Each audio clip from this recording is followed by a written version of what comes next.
Hello, എല്ലാവർക്കും സുഖമല്ലേ? നാത്തൂൻ സ്പൈസ് വേൾഡിൻ്റെ പുതിയൊരു വീഡിയോയിലേക്ക് എല്ലാവർക്കും സ്വാഗതം. എൻ്റെ ശബ്ദം കേട്ട് കഴിഞ്ഞപ്പോൾ തിരിച്ചറിഞ്ഞ് കാണുമായിരിക്കും അല്ലേ? അതെ, ഞാൻ സ്നേഹയാണ് കേട്ടോ. അപ്പോൾ ഇന്നും പതിവ് പോലെ ഒരു day in my life video ആണ്. അപ്പോൾ ഇന്നത്തെ വിശേഷങ്ങൾ എന്തൊക്കെയാണെന്ന് കാണാം.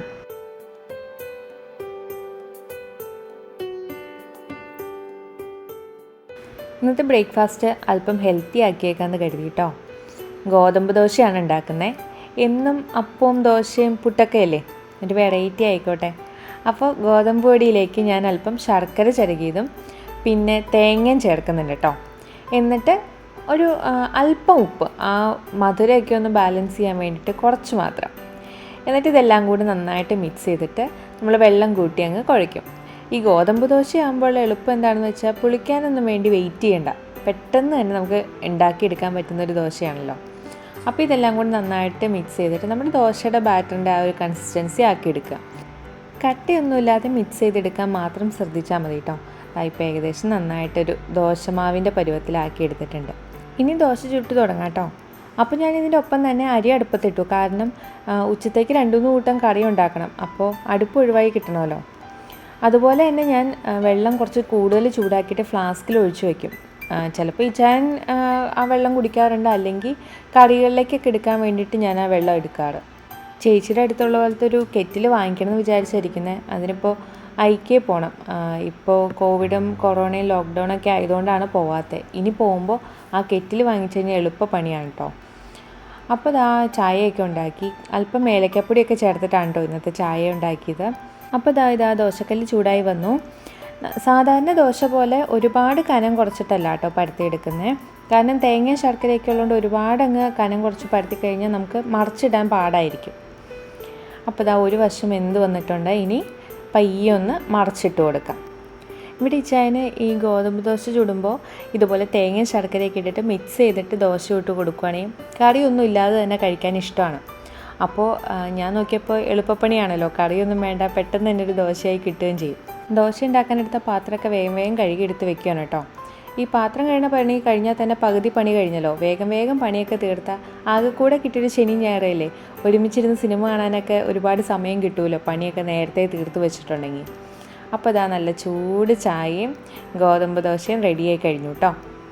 ചായക്ക് മധുരം ഇട്ടിട്ടില്ല കേട്ടോ. സാധാരണ ഞങ്ങൾ ചായക്ക് മധുരം ഇടാറില്ല. അഥവാ ചേർക്കുകയാണെങ്കിൽ നമ്മുടെ ബ്രൗൺ കെയിൻ ഷുഗർ ഇല്ലേ, അതാണ് ചേർക്കാറ്. അപ്പോൾ ഇന്നാണെങ്കിൽ നമ്മൾ ദോശ ഉണ്ടാക്കിയപ്പോൾ ശർക്കരയൊക്കെ ചേർത്തുകൊണ്ട് അത്യാവശ്യം മധുരം ഉണ്ടല്ലോ, അതുകൊണ്ട് ചായക്ക് മധുരം ഇല്ലെങ്കിലും കുഴപ്പമൊന്നുമില്ല. പിന്നെ ഇതുപോലെ ഗോതമ്പ് ദോശയൊക്കെ ഉണ്ടാക്കി കൊടുക്കുകയാണെങ്കിൽ കുട്ടികൾക്കൊക്കെ ഒരുപാട് ഇഷ്ടപ്പെടും കേട്ടോ. കാരണം ചെറിയൊരു മധുരമുണ്ട്, പിന്നെ ആ തേങ്ങ ഇടയ്ക്കിടയ്ക്ക് ഒന്ന് കടിക്കാൻ കിട്ടും, അപ്പോൾ ഒരു പ്രത്യേക ടേസ്റ്റാണ്. പിന്നെ ഷുഗർ പേഷ്യൻസിനും കഴിക്കാം കേട്ടോ, കാരണം ശർക്കരയല്ലേ ചേർക്കുന്നത്.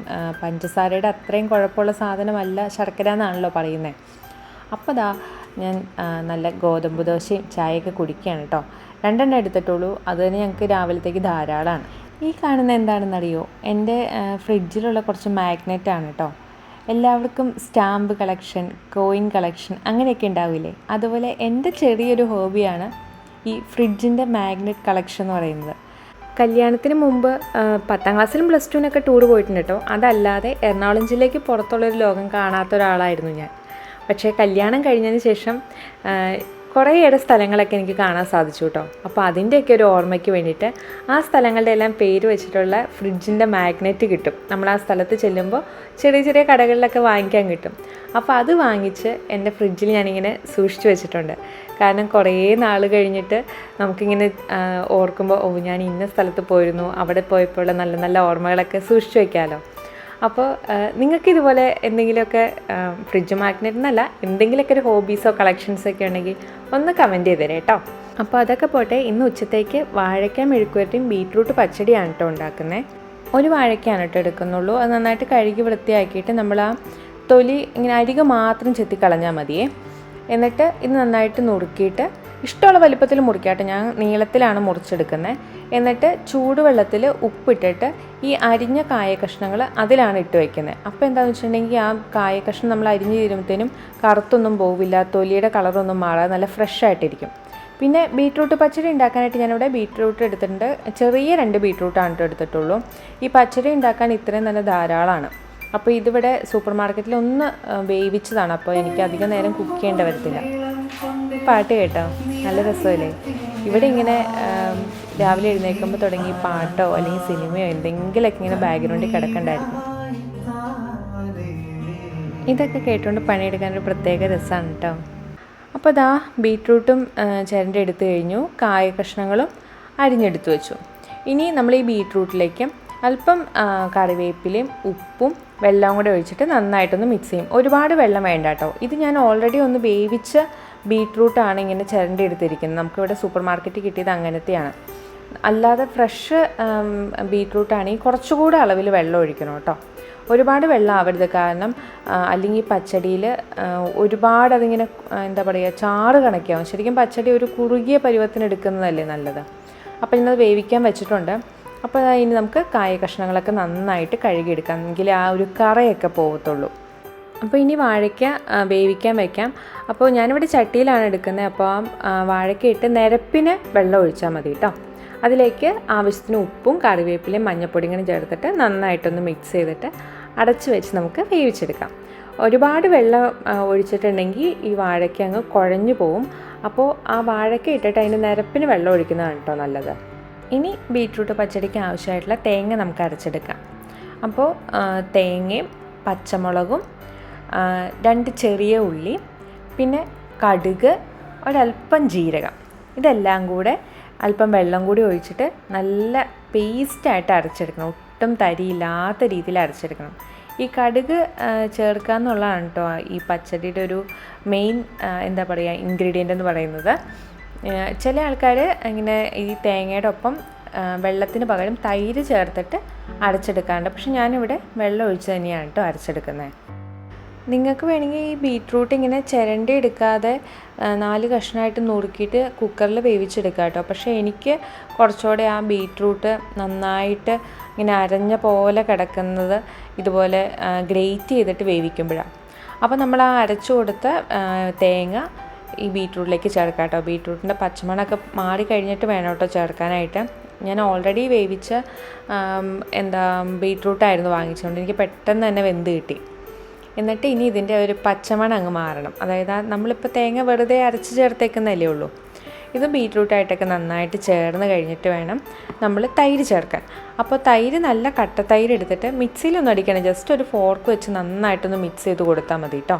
വെള്ളമൊന്നും ചേർക്കരുതേ. അപ്പോൾ ഈ സമയത്ത് ഉപ്പ് വേണമെങ്കിൽ അതൊക്കെ ചേർത്ത് കൊടുക്കണം കേട്ടോ.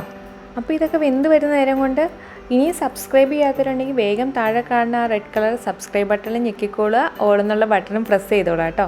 അപ്പോൾ ഞങ്ങളിടുന്ന വീഡിയോസ് നിങ്ങൾക്ക് അപ്പം തന്നെ നോട്ടിഫിക്കേഷനായിട്ട് വന്നോളൂ. ഈ സമയത്ത് കായ ഒരു 3/4 വെന്തിട്ടുണ്ട്. ഇനി ആ വെള്ളം ഒന്ന് വറ്റി കിട്ടണം, അപ്പോഴേക്കും കറക്റ്റ് പാകത്തിന് കിട്ടും കേട്ടോ. ഈ സമയത്ത് നമ്മൾ തേങ്ങയൊക്കെ ചേർത്തില്ലേ ബീട്രൂട്ടിൽ, അത് നന്നായിട്ട് വെന്ത പച്ചമണമൊക്കെ മാറിയിട്ടുണ്ട്. ഇനി ഇതിലേക്ക് നമുക്ക് തൈര് ചേർത്ത് കൊടുക്കാം. അപ്പോൾ തൈര് ചേർത്ത് കൊടുക്കുമ്പോൾ ഗ്യാസ് ലോ ഫ്ലെയിമിൽ ഇട്ടിട്ട് വേണം കേട്ടോ ചേർത്ത് കൊടുക്കാനായിട്ട്. അതുപോലെ തന്നെ ഒഴിക്കുന്നതിനൊപ്പം തന്നെ ഇളക്കി കൊടുക്കുക. അല്ലാതെ നല്ല ചൂടോടുകൂടി ചേർത്ത് കൊടുത്തിട്ടുണ്ടെങ്കിൽ ആ തൈര് പിരിഞ്ഞു പോകും, അപ്പോൾ കാണാൻ ഒരു ഭംഗി ഉണ്ടാവില്ല കേട്ടോ.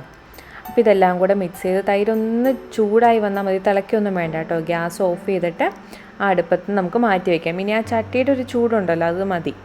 അപ്പോൾ ഇനി താളിച്ച് ചേർക്കണം. അപ്പോൾ കടുകും കറിവേപ്പിലയും വറ്റൽമുളകും മാത്രം മതി കേട്ടോ താളിച്ച് ചേർക്കാനായിട്ട്. അപ്പോൾ ഞാൻ കറിവേപ്പിലയും വറ്റൽമുളകും ചേർത്തത് വീഡിയോ എടുത്തത് റെക്കോർഡായില്ല. അപ്പോൾ അത് നന്നായിട്ട് മൂത്ത് വരുമ്പോൾ നമ്മുടെ പച്ചടിയിലേക്ക് ചേർത്തിട്ട് നമുക്ക് മൂടി വയ്ക്കാം. ഈ സമയത്ത് നമ്മുടെ ചോറ് ഇതാ വെന്തു കേട്ടോ. ഞങ്ങളിവിടെ നിറപറയുടെ കുത്തരിയാണ് എടുക്കുന്നത്. നമ്മുടെ നാട്ടിൽ വേവിക്കുന്ന പോലെ തന്നെ വെള്ളം അടുപ്പത്ത് വെച്ചിട്ട് അരി ചേർത്ത് നമ്മൾ തുറന്ന് വെച്ച് തന്നെ വേവിച്ചെടുക്കുകയാണ് ചെയ്യുന്നത്. ഒരു 1.5 മണിക്കൂറോളം സമയം എടുക്കും കേട്ടോ. അപ്പോൾ പാർബോയിൽഡ് റൈസാണ് നിങ്ങൾ ഉപയോഗിക്കുന്നതെങ്കിൽ അതെങ്ങനെ വേവിച്ചെടുക്കേണ്ടതെന്ന് ചേച്ചി ഇതിന് മുമ്പുള്ള വീഡിയോയിൽ പറഞ്ഞിട്ടുണ്ട്. അപ്പോൾ അതൊന്ന് നോക്കിയാൽ മതി. വീഡിയോയുടെ ലിങ്ക് ഞാൻ ഡിസ്ക്രിപ്ഷൻ ബോക്സിൽ ഇട്ടേക്കാം. ഈ സമയത്ത് നമ്മുടെ വാഴയ്ക്ക മെഴുക്കുവരട്ടിയിലേക്ക് ആവശ്യമായിട്ട് നമ്മൾ താളിച്ച് ചേർക്കണമല്ലോ, അതാണ്. അപ്പോൾ കടുക് എടുത്തു, അതിലേക്ക് നല്ല ചുവന്നുള്ളിയും വെളുത്തുള്ളിയും ചതച്ചത് നന്നായിട്ട് ചതച്ചതും പിന്നെ ചതച്ച മുളകും കറിവേപ്പിലയും ചേർത്തിട്ട് ഒന്ന് വഴറ്റിയെടുത്തിട്ട് അതാണ് നമ്മുടെ വാഴയ്ക്ക മെഴുക്കുവരട്ടിയിലേക്ക് ചേർക്കുന്നത്. അപ്പോൾ എരിവിന് ആവശ്യമായിട്ടുള്ള ചതച്ച മുളക് ചേർത്ത് കൊടുക്കണം കേട്ടോ. അല്ലാതെ നമ്മൾ വാഴയ്ക്ക വേവിച്ചപ്പോഴൊന്നും വേറെ എരിവിന് ആവശ്യമായിട്ടുള്ള ഒന്നും തന്നെ ചേർത്ത് കൊടുത്തിട്ടില്ല. അപ്പോൾ അത് നോക്കി വേണം ചേർക്കാനായിട്ട്. ഇനി ഇതൊന്ന് മിക്സ് ചെയ്ത് കൊടുത്തു കഴിഞ്ഞിട്ടുണ്ടെങ്കിൽ വാഴയ്ക്ക മെഴുക്കുവരട്ടി ആയിട്ടോ. ഇതാ ഈ പരുവാണ് ഞങ്ങൾക്ക് ഇഷ്ടമുള്ളത്. ഞങ്ങൾക്കിങ്ങനെ ഒന്ന് തൊടാതെ ഒന്ന് എന്നുള്ള രീതിയിനേക്കാളും ഇഷ്ടം വാഴയ്ക്ക മെഴുക്കുവരട്ടി അല്പം ഒന്ന് ഉടഞ്ഞ രീതിയിലുള്ളതാണ് കേട്ടോ. അപ്പോൾ ആ ചതച്ച വെളുത്തുള്ളിയും ആ ഒരു ചുവന്നുള്ളിയൊക്കെ ചേർക്കുമ്പോൾ അത് മൂപ്പിക്കുമ്പോൾ ഉള്ളൊരു മണമുണ്ടല്ലോ, അത് മതി ചോറുണ്ണാനായിട്ട്. അപ്പോൾ ദാ വാഴയ്ക്ക മെഴുക്കുവരട്ടി ഞാനൊരു പാത്രത്തിലേക്ക് മാറ്റി. അതുപോലെ തന്നെ ചോറൊരു കാസറോളിലേക്ക് മാറ്റുവാണ് കേട്ടോ. ഞങ്ങളിവിടെ റൈസ് കുക്കർ ഉപയോഗിക്കാറില്ല. ഞങ്ങളിങ്ങനെ ചോറ് വേവിച്ചിട്ട് ചൂടോടുകൂടി തന്നെ കാസറോളിൽ എടുത്ത് വെക്കുകയാണ് ചെയ്യുന്നത്. ഇനി ഇതിൻ്റെയൊക്കെ ഒപ്പം ഒരു സ്പെഷ്യൽ ചമ്മന്തി കൂടി ഉണ്ട് കേട്ടോ. നല്ല ഉണക്ക ചെമ്മീൻ ചമ്മന്തിയാണ്. അപ്പോൾ ഇവിടെ കിട്ടുന്ന ഇതുപോലത്തെ കുഞ്ഞു ചെമ്മീനാണ് കേട്ടോ. അതുകൊണ്ട് അതിൻ്റെ തലയും വാലൊന്നും നുള്ളാനുള്ളതില്ല. അപ്പോൾ ഒരു പാനിലേക്ക് ഇട്ടിട്ട് അതിങ്ങനെ ഡ്രൈ റോസ്റ്റ് ചെയ്തെടുക്കുക. ഒന്ന് മൂത്ത് വന്നാൽ മതി. ഇത് അടുപ്പത്ത് വെച്ചിട്ട് വേറെ പണിക്ക് പോയത് കേട്ടോ. പെട്ടെന്ന് മൂത്ത് കിട്ടുന്നതാണ് ഈ ഉണക്ക ചെമ്മീനൊക്കെ. കരിഞ്ഞു പോയി കഴിഞ്ഞാൽ പിന്നെ അതിനൊരു ടേസ്റ്റ് ഉണ്ടാവില്ല കേട്ടോ. അപ്പോൾ അത് ചൂടായി കഴിഞ്ഞിട്ട് ഞാനൊരു മിക്സിയുടെ ജാറിലേക്ക് മാറ്റി. അത് കഴിഞ്ഞിട്ട് നമ്മൾ ഈ പാത്രത്തിലേക്ക് ഇനി തേങ്ങ കൂടി ഇട്ടിട്ട് ഒന്ന് മൂപ്പിച്ചെടുക്കും. അപ്പോൾ ഈ തേങ്ങ ഇതുപോലെ ഒന്ന് റോസ്റ്റ് ചെയ്തിട്ട് ചേർക്കുന്നതാണ് കേട്ടോ ഈ ചമ്മന്തിക്ക് കൂടുതൽ ടേസ്റ്റ് വരുന്നത്. അപ്പോൾ തേങ്ങ ചേർത്ത് കഴിഞ്ഞിട്ട് അതിൽ ആ വെള്ളം ഒന്ന് മാറി തേങ്ങ ഒന്ന് ചൂടായി വന്നാൽ മതിയിട്ട്, അല്ലാതെ ബ്രൗൺ കളറൊന്നും ആവണ്ട. അതായി കഴിഞ്ഞിട്ട് നമുക്ക് അതും കൂടെ മിക്സിയുടെ ജാറിലേക്ക് മാറ്റാം. പിന്നെ ഇതിലേക്ക് നമുക്ക് ആവശ്യത്തിന് എരിവിനുള്ള വറ്റൽമുളക് ചേർക്കുക. അപ്പോൾ ഞാനിവിടെ 2 വറ്റൽമുളകാണ് ചേർത്തിരിക്കുന്നത്. എരിവുള്ള മുളകായതുകൊണ്ടാണ് കേട്ടോ 2 എണ്ണം ചേർത്തിരിക്കുന്നത്. കാശ്മീരി ചില്ലിയൊക്കെയാണ് ചേർക്കുന്നതെങ്കിൽ ഒരു 3 or 4 ഒക്കെ ചേർക്കാം കേട്ടോ. അപ്പോൾ അതിനൊപ്പം തന്നെ ചെറിയുള്ളിയും കൂടെ നമ്മളൊന്ന് വഴറ്റിയെടുക്കണം. ഇതെല്ലാം ഇങ്ങനെ ഒന്ന് ഡ്രൈ റോസ്റ്റ് ചെയ്ത് ഒന്ന് മൂപ്പിച്ചെടുത്തിട്ട് അരച്ചെടുക്കുമ്പോഴാണ് കേട്ടോ അതിനൊരു അടിപൊളി ടേസ്റ്റ് വരുന്നത്. പിന്നെ ഇതിലേക്ക് ആവശ്യത്തിന് ഉപ്പും ഒരല്പം വാളംപുളിയും ചേർക്കുന്നുണ്ട് കേട്ടോ. നിങ്ങൾക്ക് ഈ വാളംപുളിക്ക് പകരം വേണമെങ്കിൽ മാങ്ങ ചേർക്കാം, ആ ഒരു പുളിയൊക്കെ കിട്ടാനായിട്ട്. അങ്ങനെ ചേർത്താലും നല്ല ടേസ്റ്റാണ് കേട്ടോ. പിന്നെ ഇതിലേക്ക് വെള്ളം ചേർക്കുന്നില്ല, ഒരല്പം വെളിച്ചെണ്ണയാണ് ചേർക്കുന്നത്. വെള്ളം ചേർക്കാതെ വേണം കേട്ടോ ഈ ചമ്മന്തി അരച്ചെടുക്കാനായിട്ട്. ഇതാ കണ്ടോ, നല്ല അടിപൊളി ഉണക്ക ചെമ്മീൻ ചമ്മന്തി ആയിട്ടോ. ഈ ചെമ്മീൻ ചമ്മന്തി മാത്രം മതി ഒരു പട ചോറുണ്ണാനായിട്ട്. അപ്പോൾ കറികളെല്ലാം റെഡിയായി. ഇനി നമുക്ക് ഉണ്ണാൻ തുടങ്ങാം. അപ്പോൾ നല്ല ചൂട് കുത്തരി ചോറും നല്ല വാഴയ്ക്ക മെഴുക്കുവരട്ടിയും ബീറ്റ്റൂട്ട് പച്ചടിയും ഉണക്ക ചെമ്മീൻ ചമ്മന്തിയൊക്കെ ആയിട്ട് ഒരടിപൊളി നാടൻ ഊണാണ് കേട്ടോ. ഇതൊരു നല്ലൊരു വെറൈറ്റി കോമ്പിനേഷനാണ്. അപ്പോൾ നിങ്ങൾ ഈ ഒരു കോമ്പിനേഷനിൽ ചോറുണ്ടിട്ടില്ലെങ്കിൽ ഒന്ന് ട്രൈ ചെയ്ത് നോക്കണം കേട്ടോ. എളുപ്പത്തിലുണ്ടാക്കാൻ പറ്റുന്ന 3 കറികളുമാണ്, എന്നാൽ അതുപോലെ തന്നെ നല്ല അടിപൊളി ടേസ്റ്റുമാണ് കേട്ടോ. ഒരു പപ്പടം കൂടെ ഉണ്ടെങ്കിൽ പൊളിച്ചേനെ. പക്ഷേ ഇവിടെ നാടൻ നമ്മുടെ കേരള പപ്പടം കിട്ടാനില്ല. അതുകൊണ്ട് കിട്ടാനില്ല എന്നല്ല, ഉണ്ടായിരുന്നു തീർന്നു പോയി. അപ്പോൾ സാരമില്ല, ഉള്ളത് കൊണ്ട് ഓണം പോലെ ഇങ്ങനെ അങ്ങ് ഉണ്ണുവാണ് കേട്ടോ. അപ്പോൾ ഇതുപോലെയുള്ള നല്ല നാടൻ കറികളുടെ കോമ്പിനേഷനൊക്കെ നിങ്ങൾക്ക് അറിയാമെങ്കിൽ ഒന്ന് കമൻറ്റ് ചെയ്തേക്കണേ. ഞങ്ങളതൊന്ന് ട്രൈ ചെയ്ത് നോക്കാം. ഇനി ഊണൊക്കെ കഴിഞ്ഞിട്ട് വേണം നമ്മുടെ പഴയ മലയാള സിനിമകളൊക്കെ ഇരുന്ന് കാണാനായിട്ട്. ഇവിടെ ഇങ്ങനെ തിയേറ്ററിൽ മലയാള സിനിമ വരുന്നത് വളരെ ചുരുക്കമാണ്. കൊറോണ ആയതുകൊണ്ട് തീരെ ഇല്ല കേട്ടോ. അപ്പോൾ വല്ലതൊക്കെ ഇങ്ങനെ OTTയിലൊക്കെ റിലീസായാൽ മാത്രമേ പുതിയ പടങ്ങളൊക്കെ കാണാൻ സാധിക്കാറുള്ളൂ. അതുകൊണ്ട് നിലവിൽ ഇപ്പോഴത്തെ ശരണം നമ്മുടെ യൂട്യൂബിലുള്ള പഴയകാല സിനിമകളാണ്. അപ്പോൾ ഇന്നത്തെ ചായക്ക് ഇതാണ് കേട്ടോ. ഇതെന്താണെന്ന് മനസ്സിലായോ? കുറേ പേർക്കൊക്കെ അറിയായിരിക്കും അല്ലേ. ഇത് കാച്ചിലാണ്, പർപ്പിൾ യാം എന്നാണ് കേട്ടോ ഇംഗ്ലീഷിൽ. സത്യം പറഞ്ഞാൽ എനിക്കിതിനെക്കുറിച്ച് ഒരറിവും ഉണ്ടായിരുന്നില്ല. ഞാനിവിടുത്തെ ശ്രീലങ്കൻ സ്റ്റോറിൽ പോയപ്പോൾ ഇതിങ്ങനെ തൊലിയോടുകൂടി തന്നെ ഇരുന്നിരുന്നത്. അപ്പോൾ ഞാൻ കരുതി ബീറ്റ്റൂട്ടാണ്. എന്നിട്ട് ഞാൻ എൻ്റെ തൊലിയൊക്കെ ചിരണ്ടി നോക്കിയപ്പോൾ ഒരു പർപ്പിൾ കളറൊക്കെ ഉണ്ട്. ഇവിടെ വന്ന് മുറിച്ച് നോക്കിയപ്പോഴാണ് ആ ഒരു ബീറ്റ്റൂട്ടിൻ്റെ ടെക്സ്ചറേ അല്ല അതിന്. അത് കഴിഞ്ഞ് വീട്ടിലേക്ക് വിളിച്ചു ചോദിച്ചപ്പോൾ പറഞ്ഞു അത് കാച്ചിലാണ് കേട്ടോ എന്ന് പറഞ്ഞു. ശരിക്കും ഞാൻ ചമ്മിട്ടോ. ഞാൻ നാടൻ കാച്ചിൽ കഴിച്ചിട്ടുണ്ട്. എനിക്ക് ഈ കപ്പയും ചേമ്പും കാച്ചിലൊക്കെ പുഴുങ്ങിയാൽ ഏറ്റവും ഇഷ്ടം ചേമ്പും കാച്ചിലൊക്കെ പുഴുങ്ങിയത് തന്നെയാണ്. പക്ഷേ ഞങ്ങളുടെ ഒന്നും നാട്ടിലേക്ക് ഈ കളറിലുള്ള കാച്ചിൽ കിട്ടാനില്ല കേട്ടോ. അപ്പോൾ ഞാൻ കരുതി ഇന്നത്തെ ചായക്ക് നമ്മുടെ കാച്ചിൽ പുഴുങ്ങിയതും മുളക് ചമ്മന്തി ആക്കാമെന്ന്.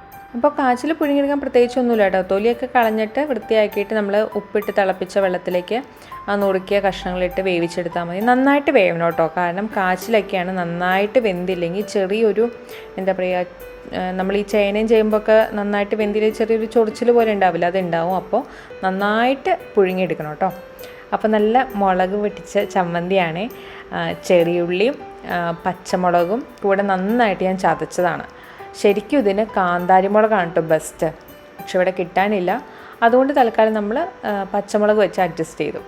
പിന്നെ അതിലേക്ക് ഒരു ചെറിയ കഷ്ണം വാളംപുളിയും അല്പം ഉപ്പും കൂടി ചേർത്ത് നന്നായിട്ട് മിക്സ് ചെയ്തിട്ട് അവസാനം നമ്മൾ കുറച്ച് പച്ച വെളിച്ചെണ്ണ കൂടി ഒഴിച്ചു കഴിഞ്ഞാൽ നല്ല അടിപൊളി മുളക് പൊട്ടിച്ച ചമ്മന്തി ആയിട്ടോ.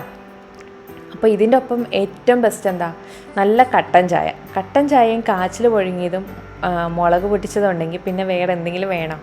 അപ്പോൾ കട്ടൻ ചായ ഞാൻ കുറച്ച് ഗ്രാൻഡ് ആക്കിയേക്കാമെന്ന് കരുതി കുറച്ച് ഏലക്കായും പട്ടയും ഗ്രാമ്പും ഇട്ടിട്ടുണ്ട്. അതിനൊപ്പം തന്നെ ചായപ്പൊടിയും ഇട്ട് നല്ല തിളപ്പിച്ചതാ നല്ല അടിപൊളി കട്ടൻ ചായയും റെഡിയായി കഴിഞ്ഞു.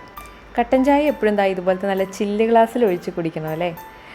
അപ്പോൾ ഈ പറഞ്ഞ നേരം കൊണ്ട് കാച്ചിൽ പുഴുങ്ങിയതും മുളക് ചമ്മന്തിയും കട്ടൻ ചായയൊക്കെയായി. ഇനി ഇതൊരു പിടി പിടിക്കട്ടെ കേട്ടോ. ഉച്ചത്തെ ഊണ് തന്നെ നാടൻ വിഭവങ്ങളായതുകൊണ്ട് അത്യാവശ്യം നന്നായിട്ട് കഴിച്ചതായിരുന്നു. പക്ഷേ ഇതൊക്കെ കണ്ടു കഴിഞ്ഞാൽ എങ്ങനെയാണ് കഴിക്കാതിരിക്കുന്നത്. അപ്പം ഞങ്ങൾ സമയം കളയാതെ കഴിക്കണം കേട്ടോ. നല്ല കാച്ചിൽ പുഴുങ്ങിയതൊരു കഷ്ണം എടുത്ത് ആ ചമ്മന്തിയിൽ മുക്കി ആ ചമ്മന്തിയോടുകൂടി ഞാൻ കഴിച്ചാണ്ടല്ലോ, അടിപൊളിയാണ് കേട്ടോ. അപ്പോൾ ഇതൊക്കെയാണ് ഇന്നത്തെ വിശേഷങ്ങൾ. ഒരു ഹെൽത്തി ആയിട്ടുള്ള ബ്രേക്ക്ഫാസ്റ്റ് കഴിച്ചു. ഉച്ചയ്ക്കാണെങ്കിൽ നല്ല നാടൻ ഊണ്, എല്ലാത്തിനേക്കാളും ഉപരി വൈകിട്ട് നല്ല കാച്ചിൽ പുഴുങ്ങിയതും മുളക് ചമ്മന്തി. അപ്പോൾ ഞങ്ങളുടെ വീഡിയോസൊക്കെ ഇഷ്ടമാവുകയാണെങ്കിൽ ലൈക്ക് ചെയ്യാനും ഷെയർ ചെയ്യാനും സബ്സ്ക്രൈബ് ചെയ്യാനും മറക്കരുത്. പുതിയ വീഡിയോ ആയി ഞങ്ങൾ പിന്നീട് വരുന്നതാണ്. ബൈ.